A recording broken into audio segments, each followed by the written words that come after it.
예, 1절에서 4절 말씀을 제가 공독해 드리겠습니다. 그러므로 사랑받는 자녀같이 너희는 하나님을 본받는 자가 되고 그리스도께서 너희를 사랑하신 것 같이 너희도 사랑 가운데서 행하라. 그는 우리를 위하여 자신을 버리사 향기로운 제물과 희생 제물로 하나님께 드리셨느니라. 음행과 온갖 더러운 것과 탐욕은 너희 중에서 그 이름조차도 부르지 말라. 이는 성도에게 마땅한 바니라. 누추함과 어리석은 말이나 희롱의 말이 마땅치 아니하니 오히려 감사하는 말을 하라. 아멘. 잠시 기도하고 말씀 보겠습니다. 하나님, 오늘도 이 시간 하나님의 말씀 앞에 섰습니다. 이 시간도 말씀이 들려지고 마음속에 새길 수 있도록 성령님, 우리 성도들 한 사람 한 사람을 기억하여 주시옵소서. 아버지 하나님, 코로나로 인하여서 온 교회가 비대면 예배라는 참으로 안타까운 현실 속에 예배합니다. 아버지 하나님, 예배하고 싶어도 예배당에 참석하지 못하고 영상으로 드리는 많은 사람들이 있습니다. 그럼에도 불구하고 이 시간에 하나님 앞에 나와 예배할 수 있다는 것이 얼마나 큰 복인지를 깨닫고, 하나님, 우리가 그동안 예배의 소중함을 깨닫지 못했다면 다시 한번 이 코로나 상황을 통해서 하나님 앞에 예배하는 것이, 마음껏 예배할 수 있다는 것이 얼마나 소중한 것인지를 깨닫는 귀한 시간 되게 도와주시옵소서. 오늘 말씀을 통해서 여러분들 한 사람 한 사람의 심령 가운데 나를 향한 하나님의 크신 사랑이 깨달아 알게 도와주시고, 하나님의 크신 사랑을 알을 통하여서 이제 하나님이 기뻐하시는 믿음의 삶, 거룩한 삶 살 수 있도록 도와주옵소서. 예수님의 이름으로 기도합니다. 아멘. 할렐루야. 예, 사랑합니다. 축복합니다. 예수님 감사합니다. 사랑합니다. 축복합니다. 오늘은 이거 안 하네. 야, 이것도 맞죠? 예, 이거 한다고 코로나 안 걸려요, 그렇죠? 예, 우리는 행동은 자꾸 표현할수록 좋습니다. 하나님의 사랑도 하나님 말로만 사랑하는 게 아니고 구체적으로 나를 사랑하신다는 것을 행동으로 표현해 줬습니다. 우리의 사랑과 입술의 고백이 우리가 믿음의 고백하는 것도 중요한데 믿음으로 행할 수 있는 우리 믿음의 성도 되기를 축원합니다. 예, 원래 지금 코로나 상이라서 정부에서 방침하는 게 아크릴이라든지 마스크를 쓰라고 해서 좀 불편하지만, 마스크 쓰고는 사실 거의 설교를 안 해봤는데 불편하지만 우리가 상황인 만큼 또 잘 지키기 위해서 우리가 지금 한버시티에 창문을 열어요. 왜냐면 그냥 이 에어컨으로 꽉 막힌 상태에서 에어컨을 틀다 보면 저희를 어떻게 보면 위험하다 했잖아요. 한 번씩 창문을 열고 그러니까 그런 분들도 잘 여러분이 이해해 주시기 바랍니다. 예, 오늘은 빛의 자녀를 체험행하라 라는 말씀의 제목으로 말씀을 전합니다. 하나님께서 특별히 세우신 두 개의 기관이 있어요. 하나님께서 특별히 세우신 두 개의 기관, 단체가 있는데 그것은 가정과 교회라는 것입니다. 가정은 인간 세상이 시작되면서 제일 먼저 하나님이 세우셨습니다. 하나님이 아담을 만드시고 하를 만드셨어요. 하를 만드는 뭡니까? 가정을 세우셨다는 것입니다. 하나님 그만큼 제일 먼저 세웠다는 얘기 뭡니까? 그만큼 가정이라는 게 소중하다는 것을 보여주는 것입니다. 가정이 바로 서야 나라가 바로 서는 거예요. 가정이 무너지면 나라가 무너진 거예요. 가정들이 불행해져 보세요. 가정들이 문제가 있다고 보세요. 그러면 그게 전체 분위기가 되거든요. 나라가 많은 거 보면은 항상 뭡니까? 타락과 범죄가 많죠. 그러니까 성적으로 많이 타락할 때 옛날에 보면 왕이 타락하면은 나라가 많은 걸 볼 수가 있어요. 첫 번째 뭐냐? 그게 왕도 뭡니까? 하나의 가정이잖아요. 그러니까 가정이 무너지면 나라가 무너집니다. 그럼 문제 부모 밑에 문제 아이가 있고 건강한 부모 밑에 건강한 아이가 나오게 됐습니다. 심는 대로 거둘 수밖에 없다는 것입니다. 아담과 하가 범죄로 가정이 무너지니까 그 두 아들 가인과 아벨 사이에 경쟁심 때문에 열등의식 때문에 형이 동생을 죽이는 끔찍한 살인 사건이 일어나게 됩니다. 가정이 무너지면서 형제간에 무너지고 그다음이니까 사회가 바로 무너졌죠. 그래서 이 두 사람 때문에 뭡니까? 모든 사람에게 이 세상에 죄가 들어오게 됐습니다. 가정이 살면 교회가 살고 또 나라가 삽니다. 여러분, 내 가정을 소중하게 여길 수 있기를 축원합니다. 내 가정이 건강해야 모든 가정이 건강합니다. 요즘 어떻게 합니까? 학교 같으면 부모가 아이들을 너무 잘못된 교육을 하니까 선생님들이 아이들을 가르칠 수가 없어요. 조금만 자기 아이들한테 좀 서운하게 합니까? 학교에 향해 건 괜찮아요, 아마. 요즘 어디다 해요? 교육시켜야 싶잖아요. 그러니까 선생님들이 얘들을 마음대로 혼낼 수가 없어. 그러니까 요즘 학교 선생님이 뭐 하냐? 애들은 잘못하고 잠을 자건 신경 안 써요. 그냥 가르칠 거면 가르치고 잠을 자다 내버려두고 그냥 자기 일하고 그냥 얼굴 타면 딱 되는 거야. 옛날처럼 뭐 스승과 제자 옛날에는 스승의 그림자도 밟지 않는다는데 요즘 뭐 그림자는 그냥 선생님을 때리는 시대인데 이게 무서운 시대예요. 어디서 문제입니까? 가정 교육이 잘못되니까 그렇다는 거죠. 그래서 우리는 내 가정을 소중하게 해요. 가정이 바로 세야 된다. 하나님이 두 번째로 세우신 기관이 바로 교회입니다. 교회. 광야에서 성막이라든지 이스라엘 백성들이 구약의 성전 모두 이 교회의 상징적인 묘입니다. 하나님이 이 교회를 어떻게 세우셨나요? 하나님은 이 교회를 세우시기 위하여 예수님의 핏값을 지불하고 교회를 세우셨습니다. 사도행전 20장에 이렇게 말합니다.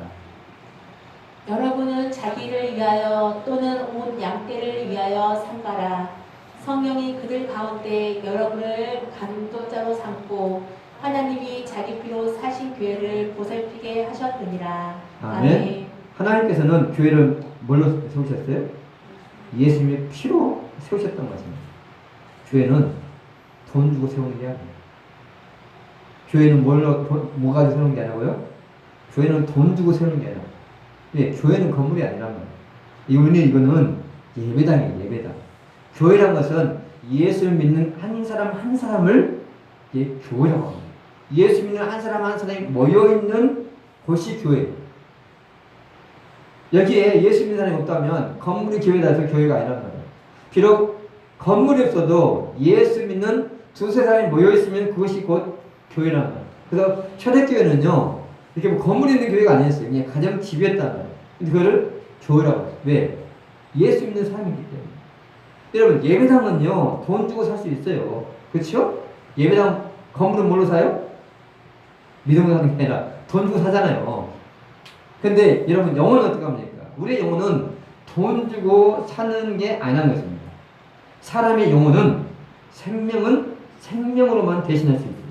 그래서 하나님은 나의 영혼을 살리기 위하여 예수님의 피값을, 몸값을 지불하셨다는 것입니다. 마태복음 20장 28절에는 우리 이렇게 말씀합니다. 인자가 온 것은 섬김을 받으려 함이 아니라 도리어 섬기려 하고 자기 목숨을 많은 사람의 대속물로 주려 함이니라. 아멘. 자, 대속물이라는 것은 무슨 뜻이냐면 대속물이라는 것은 위트론이라고 하는데 헬라로 석방금 대속물인데 몸값을 지불하고 해방시키는 겁니다. 마치 우리가 얘가 유괴당한 뭡니까? 뭘 보내요? 얘 몸값을 요구하잖아요. 몸값을 지불해야만 얘가 유괴해서 해방되잖아요. 그 대속이라는 뜻이 그런 뜻입니다. 몸값을 지불하고 해방시키는 것. 자, 인간은요, 자신이 지은 죄로 마귀의 노예가 되었습니다. 모든 사람은 죄를 짓기 때문에 마귀의 노예가 돼서 마귀 종노를 하고 있어요. 근데 문제가 뭐냐면 사람은 자신이 마귀의 노예라는 것을, 노예로 살고 있는 자체를 모른다고요. 내가 지금 마귀의 노예 생활하면서 종노릇하면서 살고 있다는 자체를 인식을 못해요. 왜 그럴까요?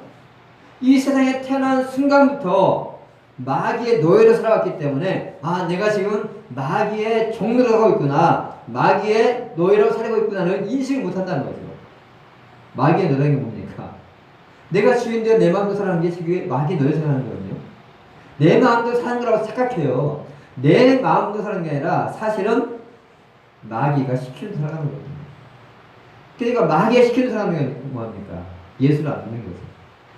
내 인생 내가 주인인데 왜 나의 사생활에 간섭합니까? 요즘 다 사생활 간섭이라고 하잖아요.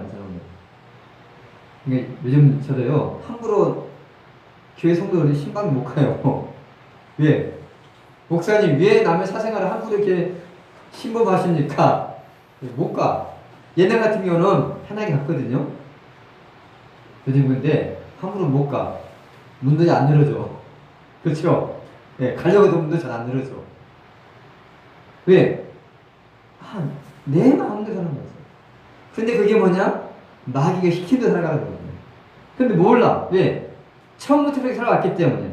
근데 내가 마귀에게서 해방된 순간, 지금까지 내가 마귀의 노예로 살았구나. 그때 다 깨닫는 거예요. 그 안에 있으면 모른단 말이에요. 마치 북한이 공산주의 체제 안에 있으면 내가 지금 잘 살고 있는지 잘못 살고 있는지 모른단 말이에요. 근데 거기서 탈북을 해가지고 대한민국이라든지 자유로운 세상에 가보면 우리가 잘못 살고 있구나라는 것을 그제서 깨닫는 거죠. 그래서 우물 안에 개구리라고 하잖아요.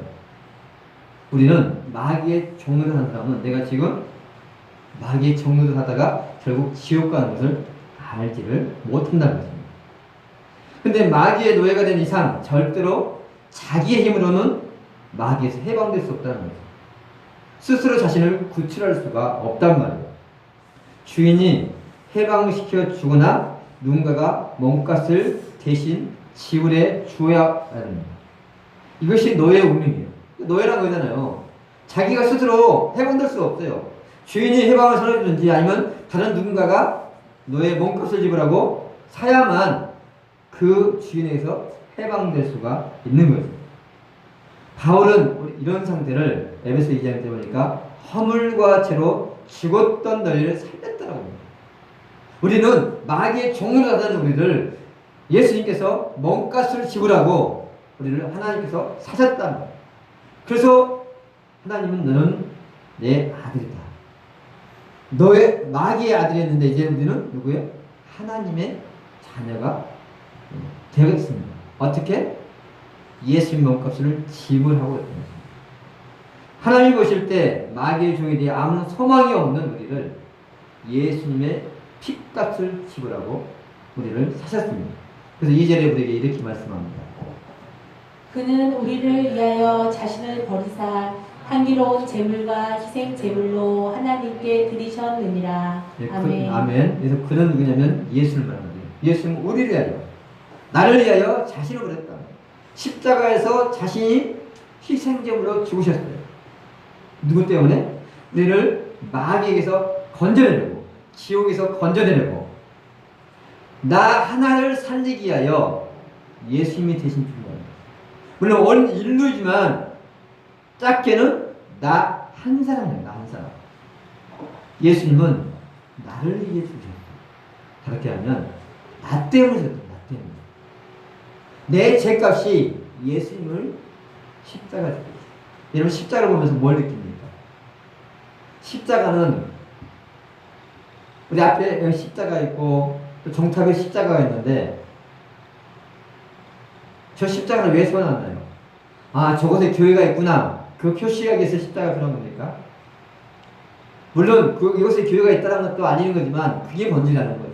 우리 십자가를 볼 때 뭘 느껴야 됩니까? 예수님이 나 때문에 저 십자가에 죽으셨구나. 그걸 깨달으는 거예요. 십자가는 산수로 말하면 뭐예요?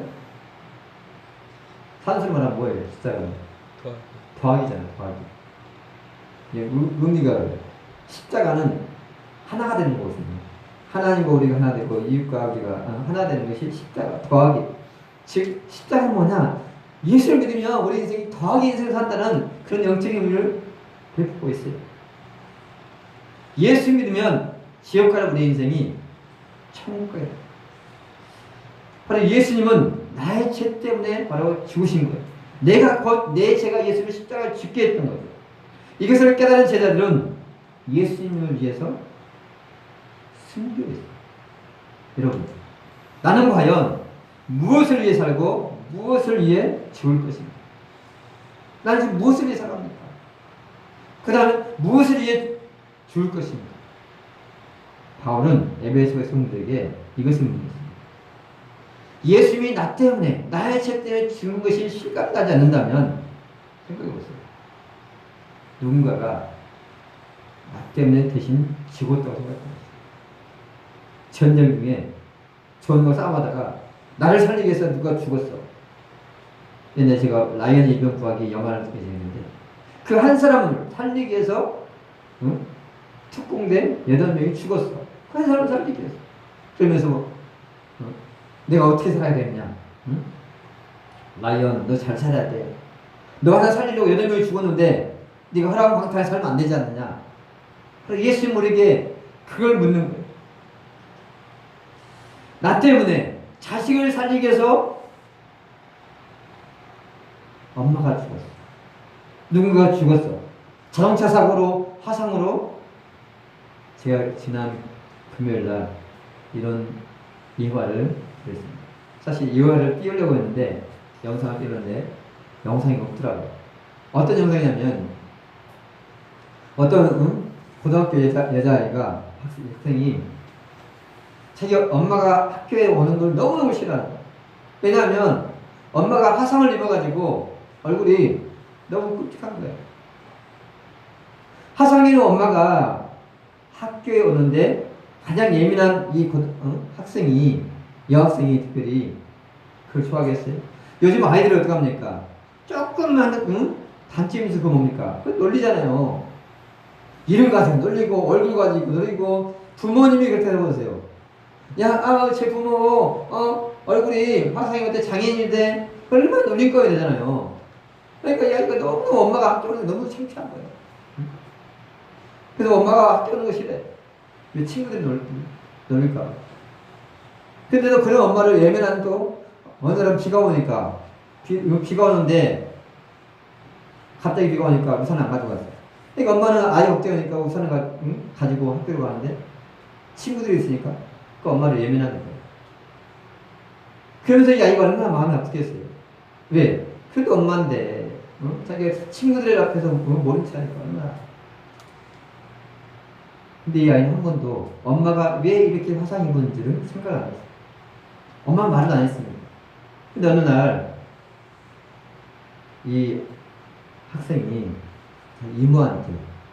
이모한테 처음으로 이모, 엄마는 어떻게 해서 이렇게 화상을 입었어?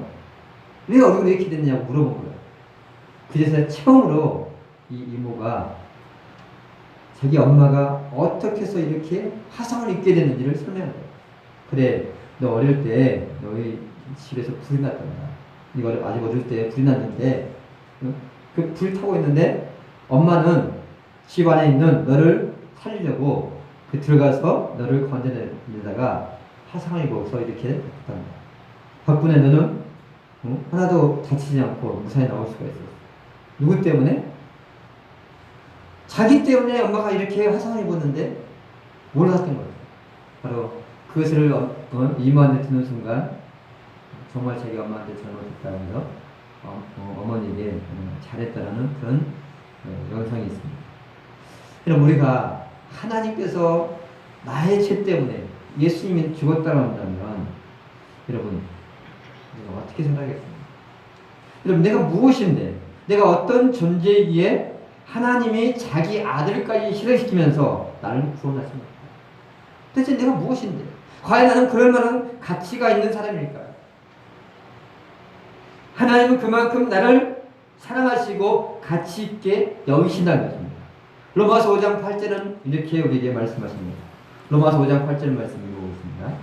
우리가 아직 죄인 되었을 때 그리스도께서 우리를 위하여 죽으심으로 하나님께서 우리에 대한 자기의 사랑을 합증하셨느니라. 아멘. 하나님께서 우리를 너무 사랑하셔서 자기 아들 예수님을 십자가에 죽게 하셔서 내가 너를 이만큼 사랑한단다. 너는 정말 가치 있는 존재야. 소중한 존재야. 얼만큼 소중해 나는? 이 땅에서 나를 가치 있게 여기지 않아요. 소중하게 여기지 않아요. 어떤 집에서는 아이고 차라리 없었으면 좋겠어. 그렇게 할 수 있어요. 나이 드신 어르신들 어쩌면 이 사회에서는 아이고 빨리 돌아가셨으면 좋겠어. 괜히 국가에 나가는 세금만 낭비되니까 그렇게 생각할 수 있어요. 근데 하나님은 어떻게 합니까? 너는 소중한 나의 자녀라는 거죠. 하나님 나를 정말 가치 있게 여기기 때문에 자기 아들을 십자가에 죽일 만큼 나를 소중하게 여기고 가치 있게 여기신다는 것입니다. 여러분, 내가 인정하든 안 하든 예수님이 나의 죄 때문에 죽으신 것은 역사적인 사실입니다. 이 시대의 가장 큰 비극이라는 것은 바로 하나님의 사랑을 알지 못합니다. 하나님은 이렇게도 우리 모든 인간을 사랑하셨는데 그 사랑을 알지 못하는 것이 가장 큰 비극이라는 것이죠. 이렇게 코로나로 전 세계가 전염병으로 죽어가는 것이 비극이 아니라 남과 북이 분단되어 있는 것이 비극이 아니라 그것도 비극이지만 가장 큰 비극은 인간이 하나님의 사랑을 알지 못하는 것이 가장 큰 비극이라는 거죠. 하나님의 사랑을 알지 못하면 예수를 믿을 수도 없고 그 결과가 지옥이기 때문입니다. 자녀에게 가장 큰 비극이 무엇입니까? 부모의 사랑을 깨닫지 못하는 것입니다. 내가 부모의 사랑을 깨달아야 효도할 수가 있잖아요. 근데 부모의 사랑을 깨닫지 못하면 뭡니까?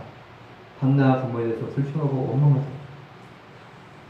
하나님 나를 이렇게 사랑하셨는데 자기 아들 예수를 십자가에 죽일 만큼 나를 죄에서 지옥에서 건져주시려고 자기 아들을 희생하셨는데 그렇다면 지금 나의 모습은 어떤 모습일까? 나를 지옥에서 건지려고 마귀에서 건지려고 예수님을 희생했는데 과연 나의 지금 모습은 어떤 모습입니까? 과연 나는 하나님이 기뻐하시는 모습으로 사는 겁니까? 있을까요? 아니면 하나님의 근심하는 모습으로 살아가고 있을까요? 교회를 오래 다녔지만 하나님을 사랑하기보다 세상을 사랑하고 세상의 유행과 풍조를 세상의 가치관을 가지고 살아가는 모습은 아닐까요? 조금만 내 뜻대로 안 되면 하나님 앞에 기도하기보다는 낙심하고 불평하고 원망하고 다른 사람이 잘 되는 것을 견디지 못하고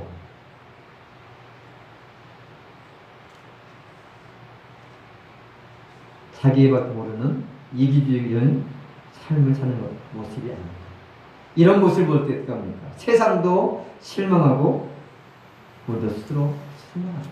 너희는 세상의 소금이라 하는데 꼭 필요한 소금이라 했는데 나는 꼭 필요한 소금으로 살고 있는가? 아니면 암적인 존재를 하고 있는가? 어쩌면 지금 나의 모습을 보면 하나님께서 나를 구원하신 것이 실수한 것이 아닐까 라는 생각이 들 수도 있습니다. 지금 내 자신의 모습을 보면서 야 하나님께서 나 같은 사람을 구원한 것이 실수한 게 아닐까? 그런 생각이 들 수 있어요. 때로는 저도 성도들 모습을 보면서 때로는 안타깝고 참 마음이 슬플 때가 있어요. 왜? 말씀도 살지 못하고 세상의 유익과 쾌락을 쫓아 살아가고 환경 따라 자기 기분대로 살아가는 모습을 볼 때는 때로는 실망이 돼요. 모든 게 제가 잘못한 것 같은 느낌이 듭니다. 물론 목회자로서는 마음이 있죠. 저 사람이 과연 예수를 믿는 사람일까? 하나님을 사랑하는 사람일까? 그런 의심을 들 때도 있습니다. 바울도 에베소 교회 성도들을 보면서 그것 등을 느꼈던 것 같아요. 그래서 오늘 본문에 이렇게 말하고 있잖아요. 3절 말씀입니다. 음행과 온갖 더러운 것과 탐욕은 너희 중에서 그 이름조차도 부르지 말라. 이는 성도에게 마땅한 바니라. 아멘. 예수 믿는 사람이 이렇게 살면 안 되잖아요. 그렇죠? 이렇게 살라고 예수님을 십자가에 희생시키지는 않았을 것입니다. 그런데 하나님은 지금 현재 나의 모습을 보고 나를 구원하시는 게 아니라 미래의 변화될 모습을 보시고 구원하시고 기뻐하셨습니다. 이 편지를 쓰는 바울을 생각해 보세요. 바울의 예전에 어떤 사람이었습니까? 바울의 예전에는요, 예수 믿는 사람을 잡아가두고 심지어 예수 믿는 사람을 죽인 살인자였어요. 그런 살인자였던 그가 예수를 만나고 성령으로 변화되니까 어떻게 됩니까? 살인자가 전도자가 되었습니다. 바로 하나님은 이 사울이 바울이 된 것처럼 살인자가 전도자 된 것처럼 우리의 모습을 그것을 알고 바로 그것을 기다리고 계신 것입니다. 여러분, 지금 당장에 내 모습을 보고 옆 사람의 모습을 보고 실망하지 말고 하나님께서 반드시 나를 변화시켜 크게 쓰실 날이 있음을 믿으시기 바랍니다. 내 자녀들이 반드시 지금 하나님께 안 나온다 할지라도 내 부부가 안 나온다 할지라도 반드시 하나님께서 하나님께로 올 때가 있다는 거죠. 우리는 그것을 믿음으로 바라보고 믿음으로 말해야 된다는 거예요. 말이 씨가 된다는 거예요. 그래서 우리는 절대로 농담도 이제 부정적인 농담은 안 돼요. 우리 신기한 목사님들이 같이 단톡방에 있는데 우리가 좀 재미있게 서로가 농담을 얘기하는데 어떤 목사님이 얘기하다가 안 오니까 뭐 이거 벼락이라고 하더라 농담을 했어. 근데 그날 정말 그 교회에 벼락이라고 천개가 들어갔어. 농담삼아는 말이지만 그만큼 우리가 조심하자. 물론 그분이 뭐 벼락 맞으라 해서 그냥 벼락 맞았겠어요? 그러지 않지만 우리가 항상 말을 긍정적인 믿음의 말을 하자는 것입니다. 우리 자녀들을 보면서 자녀들 축복하라는 거예요. 뭘 보고? 믿음으로 보고 믿음으로 말하라는 거죠. 왜? 부모가 말하는 대로 되어지기 때문에. 그 말이라는 그만큼 중요하다 했잖아요. 성도는 칭찬과 격려에 말하는 거예요. 앞으로 잘 될 걸 바라보고 하는 거예요. 지금 내 모습, 타인의 모습이 아닌 미래의 모습을 보면서 칭찬하고 격려하고 축복하십시오. 우리 옆 사람이 있을까요? 하나님이 당신을 크게 사용할 것입니다. 반드시 변화될 것입니다. 반드시 변화될 것입니다. 예, 지금 내 모습이 연약하고 부족하지만 하나님은 반드시 나를 크게 쓰실 것입니다. 찬양의 가사에 이런 내용이 있습니다. 언제나 내 모습 너무나 부끄러워 무릎으로 주님께 기도로 가오니 지금 모습은 연약합니다. 부족합니다. 그러나 반드시 하나님께서 나를 변화시키고 깨닫게 할 때가 있다는 거죠. 지금 우리 성도님에서 그런 사람도 있어요. 아직도 담배 때문에 술 때문에 여러 가지로 고민하는 사람들이 있어요. 그러나 지금 현재 모습 보지 말고 하나님께서 고쳐서 미래에 쓰실 그 모습을 믿음으로 바라보고 축복할 수 있기를 축원합니다. 자, 바울은 에베소 교회 성도들에게 부르심에 합당하게 살라고 촉구합니다. 하나님의 자녀답게 살라는 것입니다. 나는 하나님의 자녀다. 너를 하나님의 자녀라는 자부심을 가지라 했잖아요. 너 하나님의 사람아. 바울은 디모데에게 너 하나님의 사람아. 너는 하나님의 자녀다. 우리 신분을 해야 하잖아요. 우리가 신분이 내가 하나님의 자녀 신분이 사람 행동을 변화시키는 것이지 행동이 신분을 바꾸는 게 아닙니다. 하나님의 자녀라는 신분 의식을 가지고 할 때 자녀다운 삶이에요. 내가 학생이라는 신분 의식을 가지고 살 때 학생다운 삶이에요. 신분이 내가 신분을 가지고 인식할 때 신분에 합당한 삶인 것처럼 항상 나는 하나님의 자녀다 라는 그 신분 의식을 분명하게 가지고 살라는 것입니다. 바울은 하나님의 자녀가 어떻게 살아야겠느냐 하면서 4장 1절에 이렇게 말하죠. 그러므로 주 안에서 갇힌 내가 너희를 권하노니 너희가 부르심을 받은 일에 합당하게 행하여. 아멘. 부르심에 합당한 사람. 하나님 너를 어떻게 건졌니? 너를 살리려고 예수님이 대신 십자가 죽지 않았니? 너를 천국 보내게 하려고 네 대신 예수님이 죽었다. 그러면 네가 어떻게 살아겠느니?